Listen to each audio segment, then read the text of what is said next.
Hello students, welcome back to knowledge A to Z. Knowledge A to জেডে তোমাদের সবাইকে পুনরায় স্বাগতম জানাই।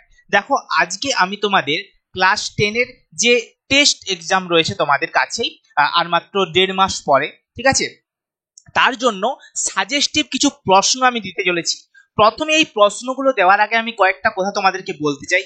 আগে এই কথাগুলো শোনো, তারপরে তোমরা সাজেশনটা খুব ভালো করে দেখো এবং এই প্রশ্নগুলো প্র্যাকটিস করো যেগুলো আমি বলে দেবো। ওকে, প্রথম পয়েন্ট যেটা হচ্ছে, এখানে আমি কোনো শর্ট কোশ্চেনের সাজেশন দেবো না। শর্ট কোশ্চেনের জন্য তোমাকে প্র্যাকটিস করতে হবে। আর প্র্যাকটিস তুমি কোথা থেকে করবে? তুমি প্রশ্ন বিচিত্রা থেকে প্র্যাকটিস করতে পারো, যেটা আমি করাচ্ছি তোমাদেরকে প্রতি বৃহস্পতিবার কিংবা রবিবার। সেটা তোমরা আমাদের যে টেলিগ্রাম চ্যানেল রয়েছে knowledge A to Z official, ওখানে তোমরা জয়েন হয়ে গেলে তোমরা বুঝতে পেরে যাবে যে কবে শর্ট কোশ্চেনের প্র্যাকটিস করানো হয়। ওকে, আচ্ছা, নেক্সট যেটা হচ্ছে তোমাদের 2 নাম্বার কোশ্চেন এবং 5 নাম্বারের কোশ্চেন। দেখো, 2 নাম্বারের কোশ্চেন 2 নাম্বার হিসাবেই আসে, আর 5 নাম্বারের যে প্রশ্নগুলো রয়েছে সেখানে একটা ছবি আসবে। আমি সেটা বলে দেবো কি কি ছবি আসবে, কি কি ছবি করতে হবে। প্লাস যে প্রশ্নগুলো আসবে সেখানে তোমাদেরকে 3+2, 1+4 এইভাবে আসবে। ওকে, অতএব আমরা যদি 2 মার্কস এবং 3 মার্কসের সমস্ত কোশ্চেন খুব ভালো করে নিতে পারি, তাহলে কিন্তু আমাদের সমস্তটাই করা হয়ে যাবে। নেক্সট যেটা বলার, তোমাদের টেস্টের যে এক্সাম হবে, তোমাদের যে টেস্ট এক্সামটা হবে, সেটা কিন্তু তোমাদের স্কুলের স্যারেরা প্রশ্ন করবেন। অতএব বিভিন্ন স্কুলে বিভিন্ন রকমের প্রশ্ন আসবে। বিভিন্ন স্কুলে, কোন স্কুলে সোজা আসবে, কোন স্কুলে মডারেট আসবে, আবার কোন স্কুলে একদমই হয়তো একটু কঠিন টাইপের প্রশ্ন আসতে পারে। সেটা তোমরা জানো তোমাদের স্কুলে কি প্রশ্ন আসবে। ওকে, আমি যেহেতু এখানে সবার জন্য সাজেশন দিচ্ছি, অতএব এখানে বেশ কিছু সোজা প্রশ্ন থাকবে, বেশ কিছু কঠিন প্রশ্ন, আর বেশ কিছু একদম বলতে পারো যে মডারেট প্রশ্ন থাকবে। ওকে, সেখানে আমি কিন্তু স্টার দিয়ে রেখেছি, সেগুলো একটু তোমাদেরকে লক্ষ্য করতে হবে। চলো দেখে নেই আমাদের সাজেশনে কি কি রয়েছে। আর হ্যাঁ, শুরু করার আগে আরেকটা কথা, সেটা হচ্ছে তোমাদের স্কুল থেকে যদি কোনো সাজেশন দেওয়া থাকে, সবার আগে সেটা করবে, কারণ স্কুলের স্যারেরাই সাজেশন দেবেন। আর কেউ যদি চাও তো এইরকমটা করতে পারো, এটা ট্রিক টাইপের। আমার সাজেশন থেকে এবং স্কুলের সাজেশন থেকে যেগুলো কমন আসছে সেগুলো তুমি করতে পারো, তাহলে ওগুলো কিন্তু পড়ে যাওয়ার সম্ভাবনা অনেকটাই বেশি। তো চলো শুরু করা যাক আজকের সাজেশনে তোমাদের জন্য কি কি রয়েছে। দেখো, সাজেশন যখন আমি বলবো তখন তোমরা একটা করে স্ক্রিনশট নিয়ে নিও। ওকে, চলো দেখো, তোমাদের জীব জগতের নিয়ন্ত্রণ ও সমন্বয় থেকে কি কি প্রশ্ন আসতে পারে, এই প্রশ্নগুলোর সাথে সাথে আমি বলে দেবো যে কোন প্রশ্নটা কিভাবে ঘুরিয়ে আসতে পারে। অতএব এটা দেখা খুবই জরুরি। ফার্স্ট টু লাস্ট তোমরা আমার কথাগুলো শোনো। ওকে, তারপরে তোমরা স্ক্রিনশটটা নাও। দেখো, প্রথম যেটা আসতে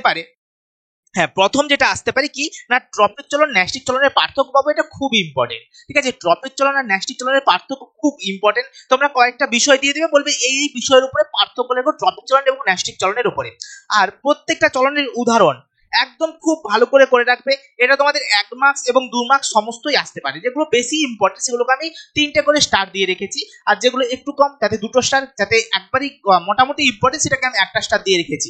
ওকে, আর যেগুলো মোটামুটি একবারে সেইভাবে ইম্পর্টেন্ট নয় বলতে গেলে, কিন্তু তাও করে রাখতে হবে, এই প্রশ্নগুলোকে আমরা কিন্তু কোনো স্টার দেইনি, আমরা সাজেশনে দিয়ে রেখেছি। ওকে, দেখো, উদ্ভিদ হরমোন থেকে কি করবে? হরমোনকে রাসায়নিক সমন্বয়কারী বলা হয় কেন? এটা কিন্তু তোমাদের যদি একটু ঘুরিয়ে প্রশ্ন আসে, একটু ধরো একটু মানে একটু মডারেট টাইপের প্রশ্ন আসছে, সেক্ষেত্রে কিন্তু এটা পড়তে পারে, ঠিক আছে। অন্তঃক্ষরা বহিঃক্ষরাঙ্গটির পার্থক্য আমি বারবার করিয়েছি। অক্সিন এবং সাইটোকাইন হরমোনের কাজ। এই বছর তোমাদের জিববেরেলিন হরমোনের কাজ, জিববেরেলিন হরমোনের কাজ কিন্তু খুবই গুরুত্বপূর্ণ, ঠিক আছে। খুব ভালো করে রাখবে। জিববেরেলিন হরমোনের কাজ কিন্তু বেশিরভাগ স্কুলেই তোমরা দেখতে পাবে। ওকে, আচ্ছা, আমাদের যে কৃত্রিম হরমোনের ভূমিকা একদম ভেরি ভেরি ইম্পর্টেন্ট, এটা অবশ্যই করে রাখো। নেক্সট আসছি, দেখো, তোমাদের যে প্রাণী হরমোন থেকে কি কি আসতে পারে। প্রাণী হরমোন থেকে প্রত্যেকটা, দেখো, হরমোনের ফিডব্যাক নিয়ন্ত্রণ, এটাও তোমরা অবশ্যই করে রাখো। এখানে স্টারটা দিতে ভুলে গেছি, ঠিক আছে। নেক্সট কি, যে প্রত্যেকটা হরমোন, পিটুইটারি থেকে খরিত প্রত্যেকটা হরমোনের কাজ, বিশেষ করে এডিএইচ আর অক্সিটোসিনের কাজ, বাবু খুব গুরুত্বপূর্ণ, খুবই গুরুত্বপূর্ণ। এরা ক্ষরণ হয় কোথা থেকে, নিঃসৃত হয় কোথা থেকে, সমস্ত কিছু ব্যাপারগুলো একটু ভালো করে পড়ে রেখো। হ্যাঁ, আর আরেকটা ব্যাপার হচ্ছে, হ্যাঁ, যেটা বলছি, এডিএইচ কম ক্ষরণ হলে কি রোগ হবে, ইনসুলিন কম ক্ষরণ হলে কি রোগ হবে, এই জিনিসগুলো একটু ভালো করে দেখে রাখতে হবে, ঠিক আছে। মানবদেহের জননগ্রন্থি থেকে, আচ্ছা, জিটিএইচ এর ভূমিকা দুর্দান্ত ইম্পর্টেন্ট। 2 নাম্বারে দেখতে পাবে, প্রায়শই দেখতে পাবে, বেশিরভাগ স্কুলে কিন্তু 2 নাম্বারে এই কোশ্চেনটা আসবে যে জিটিএইচ কিভাবে জননগ্রন্থির ক্ষরণ নিয়ন্ত্রণ করে। হ্যাঁ, অ্যাড্রিনালিন হরমোনকে আপদকালীন হরমোন বলা হয় কেন, এটাও খুব গুরুত্বপূর্ণ। আচ্ছা, থাইরক্সিন, অ্যাড্রিনালিন সমস্ত হরমোনের কাজ তোমরা খুব ভালো করে রাখবে, সমস্ত যে হরমোনগুলো রয়েছে তাদের কাজ খুব ভালো করে রাখবে। যদি দেখছো যে স্যার হরমোনের কাজগুলো উল্টো পাল্টা হয়ে যাচ্ছে, স্যার পাচ্ছি না, আমি যে ক্লাসটা করিয়েছি তোমাদেরকে, ক্লাসটা খুব ভালো করে মন দিয়ে দেখো, প্লাস তার সাথে সাথে লিখতে থাকো, দেখো তোমাদের কিন্তু প্রত্যেকটা হরমোনের কাজ সুন্দর হয়ে যাবে, এটুকু আমার গ্যারান্টি, তোমাদের কৃষ্ণেন্দু স্যারের গ্যারান্টি। চলো নেক্সট হচ্ছে ইনসুলিন গ্লুকাগনের বিপরীতধর্মী কাজ, এটাও মোটামুটি ইম্পর্টেন্ট রয়েছে। ডায়াবেটিস মেলিটাস আর ডায়াবেটিস ইনসিপিটাসের পার্থক্য খুব ভালো করে রাখবে, যদি একটু কঠিন প্রশ্ন যদি দিয়ে দেয় সেক্ষেত্রে কিন্তু এই প্রশ্ন আসতেই পারে। উদ্ভিদ হরমোন এবং প্রাণী হরমোনের পার্থক্য, এটাও করে রেখো, ঠিক আছে। আচ্ছা, স্নায়ুতন্ত্র থেকে বেশ কিছু কোশ্চেন দিয়ে দিয়েছি, দেখে নাও। আচ্ছা, কয়েকটা কোশ্চেন আমি বলে দেবো, সেটা হচ্ছে এই যে হরমোন স্নায়ুতন্ত্রের পার্থক্য, এটা তো তুমি করছোই। আচ্ছা, এই যে দরজায় ঘন্টা বাজার শব্দ, এই যে প্রতিবর্ত ক্রিয়া মানে আমাদের যে স্নায়ু, মানে স্নায়ু যে কিভাবে কাজ করছে, ঠিক আছে, ইফারেন্ট অ্যাফারেন্ট কিংবা বলতে পারো যে অন্তর্বাহী স্নায়ু, বহির্বাহী স্নায়ু, এই জিনিসগুলো কিভাবে কি কাজ করছে, তার যে পথটা, স্নায়বিক পথটা খুব গুরুত্বপূর্ণ। যে কোনো যা কিছু দিয়ে দিতে পারে, আমি যে এখানে দুটো দিয়ে রেখেছি, দুটো আসতে পারে তার কিছু মানে নেই, এখানে যা কিছু দিতে পারে। হয়তো বললো তোমার হাতে একটা মশা কাছে, তুমি কিভাবে তোমার দেহে স্নায়ু বিক্রিয়া কাজ করবে, এই জিনিসগুলো কিন্তু আসতে পারে। ওকে, নেক্সট হচ্ছে আমাদের এই সম্পর্ক, তিনটা স্নায়ুতন্ত্র, তোমার স্নায়ুকোষ আর স্নায়ুর মধ্যে সম্পর্ক, এটা তো খুব গুরুত্বপূর্ণ। আচ্ছা, মিশ্র স্নায়ু, অন্তর্বাহী, বহির্বাহী স্নায়ু, এগুলো হচ্ছে শর্ট কোশ্চেনে তোমরা করে রাখবে। দেখো কয়েকটা স্নায়ুর নাম দিয়ে দিল, ঠিক আছে, কয়েকটা স্নায়ুর, তিনটে চারটা স্নায়ুর নাম দিয়ে দিল, বললো কোনটা আলাদা, ঠিক আছে, তোমাকে খুঁজে বার করতে হবে। ধরো কয়েকটা মিশ্র স্নায়ু দিয়ে দিয়েছে, তার সাথে সাথে একটা অন্তর্বাহী দিয়ে দিয়েছে, তখন তোমাকে খুঁজে বার করতে হবে কোনটা আলাদা, ঠিক আছে, এটা কিন্তু খুব গুরুত্বপূর্ণ একটা প্রশ্ন। আচ্ছা, মেনিনজেস সিএসএফ এর কাজ মোটামুটি ইম্পর্টেন্ট রয়েছে। আচ্ছা, অর্জিত আর সহজাত প্রতিবর্ত ক্রিয়ার উদাহরণ, বাবু খুব গুরুত্বপূর্ণ, করে রাখো, প্রত্যেকটা উদাহরণ খুব ভালো করে রাখবে, প্লাস কিভাবে ওটাকে তুমি অর্জিত, কিভাবে ওটা সহজাত তুমি বলছো সেটাও করে রাখবে, কারণ যে কোনো কিছু দিয়ে দিতে পারে, দিয়ে বলবে এটা অর্জিত না সহজাত বলো, ঠিক আছে, এইভাবে কিন্তু কোশ্চেন আসতেই পারে, ঠিক আছে। তারপরে তোমাদের আচ্ছা, দূরের জিনিস এবং কাছের জিনিস দেখার ক্ষেত্রে চোখের উপযোজন খুব ভালো করে রাখবে, যদি একটু কঠিন কোশ্চেন হয় সেক্ষেত্রে কিন্তু এই প্রশ্ন আসতেই পারে। নেক্সট হচ্ছে মায়োপিয়া, হাইড্রোমেট্রি, এটা তো কোনো এই প্রশ্নের কোনো তো মানে ওই প্রশ্ন করতেই হবে, যাকে বলতে পারো ওই প্রশ্নের কোনো কপি নেই, যাকে বলতে পারো যে ওই প্রশ্নের মতো same to same question, important question সেরকম কিছু নেই, ওই প্রশ্ন তোমাকে করতেই হবে। মায়োপিয়া, হাইপারমেট্রোপিয়া আর হচ্ছে প্রেসবায়োপিয়া, ঠিক আছে, আর প্রেসবায়োপিয়াটা না করলেও চলবে, ক্যাটারেক্ট, ঠিক আছে, এই কয়েকটা জিনিস তোমাকে খুব ভালো করে রাখতে হবে। আর হ্যাঁ, চোখের ছবি, বাবু এই বছর চোখের ছবি তুমি করবে, প্লাস তোমরা আর কি ছবি করবে, চোখের ছবি করলে, আচ্ছা, আর তুমি করছো প্রতিবর্ত চাপের ছবি, এখান থেকেই চোখের ছবি, প্রতিবর্ত চাপের ছবি, আর যে পরের চ্যাপ্টার রয়েছে কোষ বিভাজন থেকে তোমরা কোন ছবি করবে, কোষ বিভাজন থেকে তুমি করবে মাইটোসিস কোষ বিভাজনের যে সমস্ত দশাগুলো আছে, সমস্ত দশারই ছবি করে রাখবে, এর থেকে কিন্তু তুমি দুটো ছবি পেয়ে যাবে। এবার তুমি যদি যাও স্যার আমাকে একটা ছবি এমন বলে দিন, এমন দুটো ছবি বলে দিন যার ভিতরে একটা পড়ে যাবে, তাহলে আমি বলবো তাও একটু রিস্ক হয়ে যায়, তুমি চোখের ছবিটা আর যে তোমাদের এর ছবিটা রয়েছে তোমার স্নায়ু মানে প্রতিবর্ত চাপের ছবিটা, ওটা তুমি করে যাও, দুটোর মধ্যে একটা পরীক্ষা তোমাদের পরীক্ষায় দেখতে পেয়ে যাবে, ঠিক আছে, এটা মোটামুটি পেয়ে যাবে, ঠিক আছে, যদি কোশ্চেন না ঘুরিয়ে দেয় তো পেয়ে যাওয়ার সম্ভাবনা 90%। ওকে, চলো নেক্সট হচ্ছে প্রাণীদের গমন, এটা খুব গুরুত্বপূর্ণ একটা চ্যাপ্টার, এখানে খুব গুরুত্বপূর্ণ জিনিস যে ফ্লেক্সর আর এক্সটেনসর পেশির পার্থক্য দুর্দান্ত ইম্পর্টেন্ট। তারপরে অ্যাবডাক্টর আর অ্যাডাকশন, মানে অ্যাবডাক্টর পেশি আর অ্যাডাক্টর পেশির পার্থক্য খুব গুরুত্বপূর্ণ, খুব ভালো করে রাখবে। ওকে, আর রোটেটর পেশি প্রত্যেকটা নাম করে রাখতে হবে, প্লাস ওই পার্থক্যগুলো একটু ভালো করে রাখতে হবে, কোনটা কি কাজ করছে কি না কাজ করছে সমস্ত কিছু করে রাখতে হবে। আর গরমানের চালিকা শক্তি তো ইম্পর্টেন্ট রয়েছে, প্রতি বছরই ইম্পর্টেন্ট থাকে। সাইনোভিয়াল তরলের কাজ খুব গুরুত্বপূর্ণ, পাখির উড্ডয়ন পেশিগুলো খুব ভালো করে রাখবে, কোন পেশি কিভাবে কি কাজ করছে সমস্ত তোমাদেরকে করে রাখতে হবে। নেক্সট হচ্ছে কোষ বিভাজন, কোষ চক্র, এখান থেকে কি প্রশ্ন আসবে। আচ্ছা, প্রথম যেটা প্রশ্ন, ক্রোমোজোম, ডিএনএ ও জিনের মধ্যে আন্তঃসম্পর্ক, দুর্দান্ত একটা প্রশ্ন। নেক্সট হচ্ছে জিন ও অ্যালিলের মধ্যে সম্পর্ক, জিন আর অ্যালিলের মধ্যে সম্পর্কটা কোথায়, ওরা কিভাবে একে অপরের সাথে সংযুক্ত, সেই জিনিসটা তোমাদেরকে করতে হবে। আচ্ছা, এখানে কয়েকটা পার্থক্য দেওয়া রয়েছে, প্রত্যেকটা পার্থক্যই তোমাদের জন্য ইম্পর্টেন্ট, তার মধ্যে সবথেকে গুরুত্বপূর্ণ ডিএনএ আর এন এর পার্থক্য, আর মাইটোসিস মিওসিস কোষ বিভাজনের মধ্যে পার্থক্য। ওকে, এই দুটো খুব গুরুত্বপূর্ণ। আচ্ছা, আর হচ্ছে তোমার উদ্ভিদ মাইটোসিস আর প্রাণী কোষের মাইটোসিসের মধ্যে পার্থক্য, খুব গুরুত্বপূর্ণ এটা, ঠিক আছে। আর এই টাইপের প্রশ্নগুলো আসতে পারে। একটি উদ্ভিদের পাতায় ক্রোমোজোম সংখ্যা দিয়ে দিলে এবার বলবে তার মূলে ক্রোমোজোম সংখ্যা কত, তার শস্যে ক্রোমোজোম সংখ্যা কত, তার তার যে প্রতিবাদ কোষ সমষ্টি রয়েছে তাতে ক্রোমোজোম সংখ্যা কত, এরকম কিন্তু তোমাদেরকে ধরতেই পারে। অতএব এখানে কিন্তু 2 মার্কস তোমাদের ওই টাইপের প্রশ্ন থেকে 2 মার্কস আসতেই পারে, ঠিক আছে। তার শুক্রাণু বলছি তোমাদের পরাগরেণু যে, হ্যাঁ, যে পুংজনন কোষ তাতে ক্রোমোজোম সংখ্যা কত, এইগুলো তোমাদেরকে দিয়ে দিতে পারে। আচ্ছা, নেক্সট কি, কোষ চক্রে ইন্টারফেজ দশায় কি কি ঘটে, ইন্টারফেজ দশা যদি না থাকতো কি হতো, এই দশার তাৎপর্যটা কি অ্যাকচুয়ালি, ঠিক আছে, এই জিনিসটা কিন্তু তোমাদেরকে খুব ভালো করে রাখতে হবে। নেক্সট কি, কোষ চক্রের গুরুত্ব, এটা তো খুব গুরুত্বপূর্ণ চেক পয়েন্ট। এ দেখো এই দুটো প্রশ্ন অনেকটা একই রকম, এই দুটো প্রশ্ন কিন্তু অনেকটা একই রকম, এই একটা প্রশ্ন করলে আরেকটা প্রশ্ন কিন্তু অলরেডি করা হয়ে যাবে। ওকে, দুরকম ভাবে ওই কোশ্চেনটা আসে বলে আমি দুটোই দিয়ে রেখেছি। আচ্ছা, মাইটোসিস কোষ বিভাজনের প্রোফেজ, মেটাফেজ, অ্যানাফেজ, টেলোফেজ, সবথেকে বেশি ইম্পর্টেন্ট হচ্ছে অ্যানাফেজ। ওকে, আর অনেক সময় আবার বলে দেয়, হ্যাঁ এখন আপাতত সবথেকে বেশি ইম্পর্টেন্ট হচ্ছে অ্যানাফেজ দশা, তার বৈশিষ্ট্য খুব ভালো করে রাখো। আরেকটা প্রশ্ন এখান থেকে কেমন করে আসে যে প্রোফেজ দশা টেলোফেজ দশা সম্পূর্ণ বিপরীত, লেখো, ঠিক আছে। 3 নাম্বার দিয়ে দেবে যে প্রোফেজ দশা টেলোফেজ দশা সম্পূর্ণ বিপরীত, তুমি মানে ছবির সাহায্যে একদমই লেখো, ঠিক আছে। তোমাকে তখন বলতে হবে যে প্রোফেজ দশায় কি কি ঘটছে, টেলোফেজ দশায় কি কি ঘটছে, আর তারা কেন বিপরীত ধর্মী কাজ করছে, বিপরীত কেন, সেটাও তোমাদেরকে লিখতে হবে। ওকে, আচ্ছা, এই দেখো আমি বলে দিয়েছি, আবার তারপরে প্রশ্নটা দিয়ে দিয়েছি, প্রোফেজ আর টেলোফেজ সম্পূর্ণ বিপরীত, বৈপরীত্য আলোচনা করো। আচ্ছা, সেন্ট্রোমিয়ারের অবস্থান অনুযায়ী ক্রোমোজোমের প্রকারভেদ, খুব গুরুত্বপূর্ণ বাবু, এটা খুব গুরুত্বপূর্ণ প্রশ্ন একটা। সেন্ট্রোমিয়ারের অবস্থান অনুযায়ী ক্রোমোজোমের প্রকারভেদ করো। তারপরে তো ক্রসিং ওভার কাকে বলে তো কোনো হবে না, ঠিক আছে। মিওসিসের তাৎপর্য, এটাও খুব গুরুত্বপূর্ণ প্রশ্ন।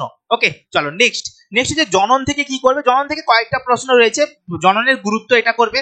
আচ্ছা, অযৌন জননের 5টি পদ্ধতি খুব ভালো করে রাখবে। তোমাদের যদি বড় প্রশ্ন হিসাবে যদি না আসে, তো ছোট প্রশ্ন হিসাবে ওখান থেকে প্রশ্ন পাচ্ছ, পুরো 100% শিওর ওখান থেকে প্রশ্ন পাচ্ছ। অযৌন জননের যে জিনিসগুলো রয়েছে, দ্বিবিভাজন, তারপরে পুনরুৎপাদন, রেণু উৎপাদন, এই জিনিসগুলো খুব ভালো করে তোমরা করে রাখবে, ঠিক আছে। যে মাইক্রো প্রোপাগেশন পদ্ধতি তো এবারে খুব গুরুত্বপূর্ণ, যতগুলো স্টার দেওয়া যায় দিয়ে নাও, হ্যাঁ খুব গুরুত্বপূর্ণ এটা মাইক্রো প্রোপাগেশনের পদ্ধতি আর মাইক্রো প্রোপাগেশনের গুরুত্ব, ঠিক আছে। আরেকটা এর সাথে যুক্ত হয়ে যাবে, এর গুরুত্ব কি, ঠিক আছে। আরো এখান থেকে করে রাখতে পারো যে এর সুবিধা অসুবিধা, ঠিক আছে। এখানে আরো একটা যোগ করে নাও, সুবিধা আর হচ্ছে অসুবিধা,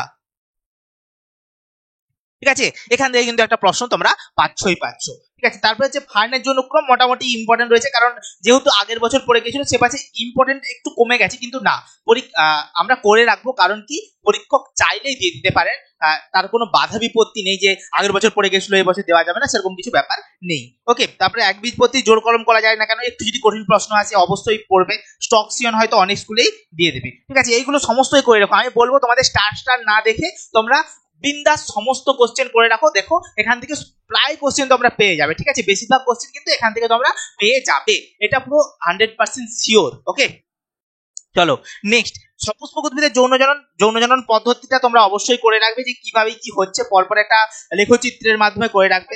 স্বপরাগযোগ ইতর পরাগযোগের সুবিধা করে রাখবে। স্বপরাগযোগ ইতর পরাগযোগের মধ্যে কোনটা বেশি উন্নত সেটা করতে হবে, ঠিক আছে। সুবিধা অসুবিধা, হ্যাঁ কোনটা বেশি উন্নত, বায়ু জল পক্ষী পরাগী সমস্ত পরাগী ফুলের বৈশিষ্ট্য এবং উদাহরণ, এটা খুব করে রাখো, বিশেষ করে উদাহরণ খুব গুরুত্বপূর্ণ, ঠিক আছে। কয়েকটা এখান থেকে শর্ট কোশ্চেনও আসে। পতঙ্গ পরাগী, বায়ু পরাগী আর আচ্ছা, পার্থক্য পতঙ্গ পরাগী আর বায়ু পরাগী, এটা কিন্তু ইম্পর্টেন্ট, এটাই ইম্পর্টেন্ট। আর স্বপরাগযোগ ইতর পরাগযোগ, এদের পার্থক্য খুবই গুড, যে কোনো পার্থক্য একটু বেশি ইম্পর্টেন্ট হয়ে থাকে সাধারণত। আচ্ছা, বৃদ্ধি বিকাশ থেকে দুটো কোশ্চেন করে রাখবে, দুটো কোশ্চেন থেকে তোমরা কমন পেয়ে যাবে। বৃদ্ধি বিকাশ থেকে দুটো কোশ্চেন করে রাখলে দুটো কোশ্চেনে কমন পেয়ে যাবে। আচ্ছা, এখানে সম্পর্ক দেওয়া রয়েছে, বৃদ্ধি বিকাশের মধ্যে সম্পর্ক, তুমি আরেকটা করে রেখে দাও পার্থক্য, বৃদ্ধি বিকাশের মধ্যে পার্থক্য, ঠিক আছে। মোটামুটি এর থেকে কোশ্চেন তুমি পেয়ে যাবে। ওকে, আচ্ছা নেক্সট সেকেন্ড চ্যাপ্টার, বংশগতি এবং কয়েকটি সাধারণ জিনগত রোগ। এখানে তুমি আমি প্রায় প্রশ্নই দিয়েছি, ঠিক আছে। যে প্রশ্নগুলো দিয়েছি প্রত্যেকটা প্রশ্ন এখানে কিন্তু ইম্পর্টেন্ট। আর এই যে চ্যাপ্টারটা, এখানে সবথেকে গুরুত্বপূর্ণ জিনিস কি বলতো, এখানে সবথেকে গুরুত্বপূর্ণ জিনিস হচ্ছে তুমি যত বুঝতে পারবে, চ্যাপ্টারটাকে যত বুঝতে পারবে তত ভালো তুমি অ্যান্সার করতে পারবে, ঠিক আছে। এই চ্যাপ্টারটা হচ্ছে পুরোপুরি বোঝার চ্যাপ্টার, কতটা ভালো বুঝতে পেরেছো তার উপরে তুমি কিন্তু উত্তর করতে পারবে। ওকে, প্রথম যেটা প্রকরণ কাকে বলে, মানুষের ক্ষেত্রে বংশানুক্রমিকভাবে সঞ্চিত দুটি প্রকরণের উদাহরণ, এটা মোটামুটি ইম্পর্টেন্ট রয়েছে। আচ্ছা, আমি শুধু যেগুলো বেশি ইম্পর্টেন্ট সেগুলো একটু বলে বলে যাচ্ছি। হ্যাঁ, তোমরা সবাই স্ক্রিনশট নিয়ে নিতে পারো। হ্যাঁ, স্ক্রিনশট নিয়ে রাখো। আচ্ছা, সংকরানোর পরীক্ষায় কিভাবে প্রকট গুণ প্রকাশিত হয়, এটাও গুরুত্বপূর্ণ। এগুলো এই যে প্রশ্নগুলো প্রথম দিয়ে রেখেছি, প্রচ্ছন্ন গুণ কেবলমাত্র হোমোজাইগাস অবস্থায় প্রকাশ পায়, এগুলো সব 2 নাম্বারের কোশ্চেন। এগুলো সমস্ত কি 2 মার্কসের কোশ্চেন। এগুলো কিন্তু যাদের একটু কঠিন প্রশ্ন আসবে, কিছু ঘুরিয়ে প্রশ্ন আসে, তাদের কিন্তু এই প্রশ্নগুলো পড়ে যেতে পারে। ওকে, জিনোটাইপ ফেনোটাইপের পার্থক্য, ইমিওস্কুলেশন কি, এটা খুব গুরুত্বপূর্ণ একটা প্রশ্ন।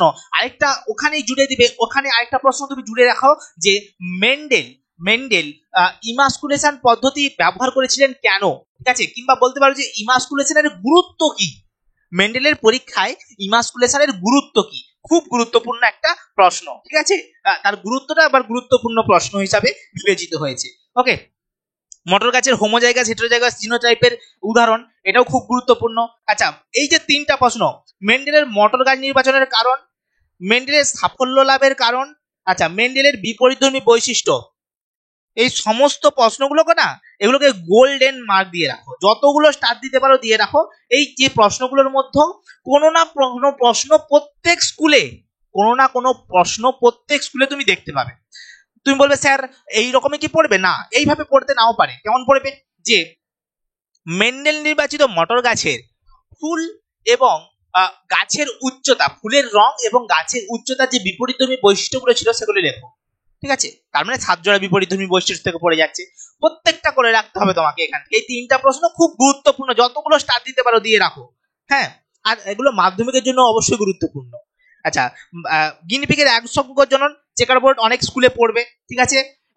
এই যে পৃথকী ভবনের সূত্র, বাবু এবছর খুব ভালো করে রাখবে, পৃথকী ভবনের সূত্র খুব ভালো করে রাখবে। আর স্বাধীন সঞ্চালন ছাড়বে না, দুটো সূত্রের মধ্যে একটা সূত্র তোমার পরীক্ষায় তুমি দেখতে পাচ্ছ পুরো একদম, তুমি চোখ নাক বন্ধ করে যা লেখা আছে বইয়ে বিন্দাস মুখস্থ করো, আর তুমি খাতায় দিয়ে আসো।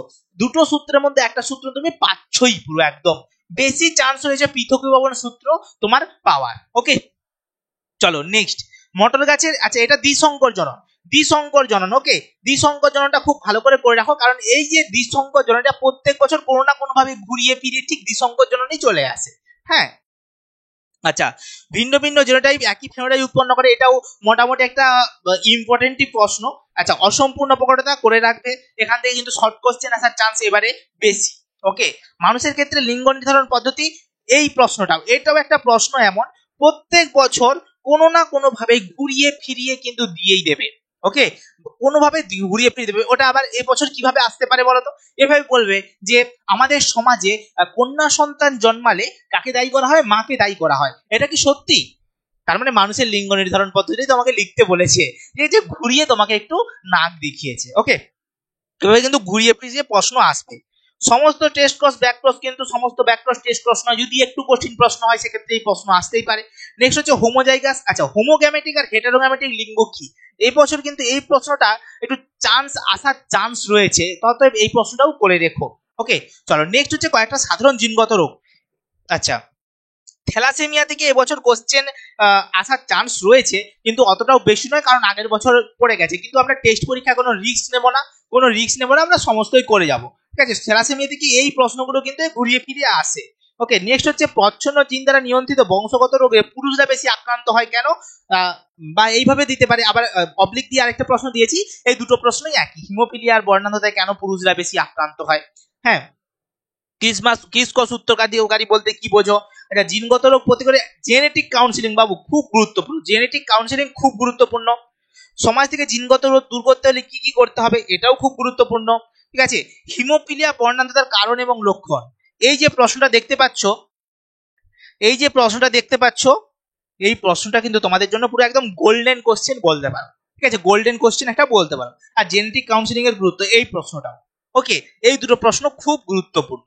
ওকে, অনেক স্কুলে দেখতে পাবে এই প্রশ্নটা কিন্তু অনেক স্কুলে তোমরা দেখতে পাবে, ঠিক আছে। এই প্রশ্নটা যে পিতামাতা কারোরই বর্ণান্ধতা নেই, কারো হিমোফিলিয়া নেই, কিন্তু দেখছে তার সন্তানের হয়ে গেছে, সেক্ষেত্রে কিভাবে সম্ভব, ঠিক আছে, এই প্রশ্ন কিন্তু আসতে পারে। অতএব এই প্রশ্ন তুমি করে রাখো, ঠিক আছে। এটা খুব ইন্টারেস্টিং কোশ্চেন, কিন্তু অনেকেই এই প্রশ্ন ধারে কাছ দিয়ে যায় না, কিন্তু গুরুত্বপূর্ণ প্রশ্ন একটা। আর এই যে ক্রসগুলো, এই ক্রসগুলো করে রাখো, এর থেকে একটা আসবে। এই ক্রসের মধ্যে একটা আসছে ভিভিআই যতগুলো দিতে পারো দিয়ে রেখে দাও, ঠিক আছে। নেক্সট আসবো অভিব্যক্তি অভিযোজন। দেখো এই অভিব্যক্তি অভিযোজনটা এমন একটা চ্যাপ্টার, এখানে কয়েকটাই প্রশ্ন রয়েছে, সেই প্রশ্নগুলোই ঘুরিয়ে ফিরিয়ে প্রত্যেক বছর আসে এবং সেই প্রশ্নগুলো এবছরও আসবে, ঠিক আছে। দেখো প্রথমত জীবনের রাসায়নিক উৎপত্তির সংক্ষিপ্ত রূপরেখা মিলারুরের পরীক্ষা দ্বারা বর্ণনা করো, এটা আসতে পারে, ঠিক আছে। মিলারুরের পরীক্ষায় কি কি উৎপন্ন মানে কি কি মানে পুরো পরীক্ষাটা একটা দিয়েছে, আর নেক্সট হচ্ছে কি কি ওখানে লেগেছিল আর কি কি উৎপন্ন হয়েছিল, এই জিনিসগুলো একটুখানি করে রাখো। হ্যাঁ, কুয়াশার পেট হট ডাইলুট স্যুপ, এটাও গুরুত্বপূর্ণ। এই দুটোর মধ্যে একটা দিয়ে দিল, দিয়ে বলবে 2 নাম্বারে তুমি ওটা লেখো। হ্যাঁ, আচ্ছা, জৈব অভিব্যক্তি সংক্রান্ত ল্যামার, এই প্রশ্নটা এই বছর, এই প্রশ্নটা তোমাদের জন্য খুব গুরুত্বপূর্ণ। ব্যবহার অব্যবহার আর হচ্ছে অর্জিত বৈশিষ্ট্যের বংশানুসরণ, এই দুটো প্রশ্ন খুব গুরুত্বপূর্ণ, খুব ভালো করে রাখবে। হ্যাঁ, আর এইভাবে কিন্তু এটা কিন্তু এইভাবে ঘুরিয়ে দিতে পারে যে ল্যামার্কের কথা অনুযায়ী, ল্যামার্কের বক্তব্য অনুযায়ী কিভাবে নতুন জীবের উৎপত্তি হয়েছে বা অভিব্যক্তি কিভাবে ঘটেছে সেটা লেখো। ওকে, চলো। ডারউইনের মতবাদ ঘুরিয়ে ফিরিয়ে কিন্তু আসতে পারে। হ্যাঁ, ঘুরিয়ে ফিরিয়ে আসতে পারে, এটা তাও করে রেখো। ডারউইনকে কখনোই ছাড়বে না, ওটা একটা গোল্ডেন কোশ্চেনের মতো, প্রত্যেক বছর আসতেই পারে, না আসার কোনো মানে ব্যাপার নেই। হয়তো আগের বছর তো পুরো ডারউইনবাদ দিয়ে দিয়েছে, তারপরের বছর দিয়ে দিল যে তোমার কি দিয়ে দিল না প্রাকৃতিক নির্বাচন। ডারউইনের মতে প্রাকৃতিক নির্বাচন কি জিনিসটা কি তুমি একটু উদাহরণ দিয়ে বুঝিয়ে লেখো, ঠিক আছে। তখন তুমি গোলঘাট হয়ে যাবে, তার থেকে আমার করে রাখাই বেটার। ওকে, আচ্ছা, প্রাকৃতিকভাবে শুধু দেশীয় মাছ রয়েছে, এই জিনিসগুলো, এইগুলো ডারউইনের মতবাদ থেকে এরকম ছোট ছোট প্রশ্ন আছে। শুধু দেশীয় প্রজাতির মাছ রয়েছে, সেখানে কি হয়েছে, একটা পুকুরে তেলাপিয়া মাছ ছেড়ে দেওয়া হলো, ঠিক আছে। তাদেরকে কি কি সংগ্রাম করতে হবে, ঠিক আছে। কিংবা বলবে যে ইলিশ মাছ, এই বর্ষাকালে ইলিশ মাছ হয়, ইলিশ মাছ ধরো সমুদ্র থেকে নদীতে এলো, তাকে কি কি সংগ্রাম করতে হচ্ছে, ঠিক আছে। এই জিনিসগুলো তোমাদের পরীক্ষাতে আসতে পারে। ঘোড়ার বিবর্তনের 4টি গুরুত্বপূর্ণ বৈশিষ্ট্য যেটা পরিবর্তিত হয়েছে, এটা তো খুব গুরুত্বপূর্ণ প্রশ্ন, এটা 2 নম্বরের আসে। হ্যাঁ, ঘোড়ার বিবর্তনের ইতিহাসে 4টি প্রধান জীবাশ্ম পূর্বপুরুষের নাম পর্যায়ক্রমে, মানে কি কি ইওহিপাস, মেসোহিপাস, বেরিজিপাস, প্লাইহিপাস, ইকুয়াস, এই জিনিসগুলো লিখতে হবে। কোন কোন যুগ সেটাও লিখতে হবে এখানে। আচ্ছা, তিমির, ফ্লিপার আর পাখির ডানাকে কেন সমসমস্ত অঙ্গ বলা হয়, খুব গুরুত্বপূর্ণ একটা প্রশ্ন রয়ে গেছে। আচ্ছা, সমসমস্ত আর সমবৃত্তি অঙ্গের পার্থক্য, খুব ভালো প্রশ্ন। আচ্ছা, উদ্ভিদ এবং মানুষের দেহে অবস্থিত নিষ্ক্রিয় অঙ্গগুলো থেকে শর্ট কোশ্চেন আসে, অনেক সময় 2 নম্বরের কোশ্চেন দিয়ে দেয় যে মানুষের হৃৎপিণ্ড বলছি তোমার মানুষের মেরুদণ্ডে এবং পৌষ্টিকতন্ত্রে অবস্থিত 2টি নিষ্ক্রিয় অঙ্গের নাম লেখো, 2 নাম্বার, ঠিক আছে। এগুলো পুরো একটা খাঁটি 2 নাম্বার পাওয়া যায়। এ পাশে লেখো কক্সিস, ও পাশে লেখো তোমার কি অ্যাপেন্ডিক্স। ওকে, চলো। নেক্সট হচ্ছে হৃৎপিণ্ডের তুলনামূলক অঙ্গ সংস্থান, এটা তোমরা করে রাখতে পারো। হ্যাঁ, ভ্রূণতত্ত্ব, এটা কিন্তু খুব ভালো করে রাখবে। ভ্রূণতত্ত্বে কিছুই নেই, ওই শুধু কয়েকটা যে ভ্রূণের যে মিলগুলো, সেগুলো খুব ভালো করে তোমাকে করতে হবে। আচ্ছা, অভিযোজনের যা কিছু দাগ দেওয়া রয়েছে, যা কিছু এখানে রয়েছে, একদম স্ক্রিনশট তুলে নাও, সমস্তগুলো খুব ভালো করে তোমরা করে রাখবে। সব থেকে বেশি গুরুত্বপূর্ণ এই বছর উট, শিম্পাঞ্জি আর তোমার মৌমাছি, ঠিক আছে। এই কয়েকটা জিনিস খুব গুরুত্বপূর্ণ এই বছর রয়েছে। ওকে, তারপরে সমস্ত কিছুগুলো করে রাখো, কারণ আমরা রিস্ক নেব না। ওকে, চলো নেক্সট। পরিবেশ, তার সম্পদ এবং তাদের সংরক্ষণ থেকে আমরা কি কি প্রশ্ন করব। ওকে, দেখো প্রথমত নাইট্রোজেন চক্র তো প্রত্যেক বছরের জন্য তোমাদের ইম্পর্টেন্ট।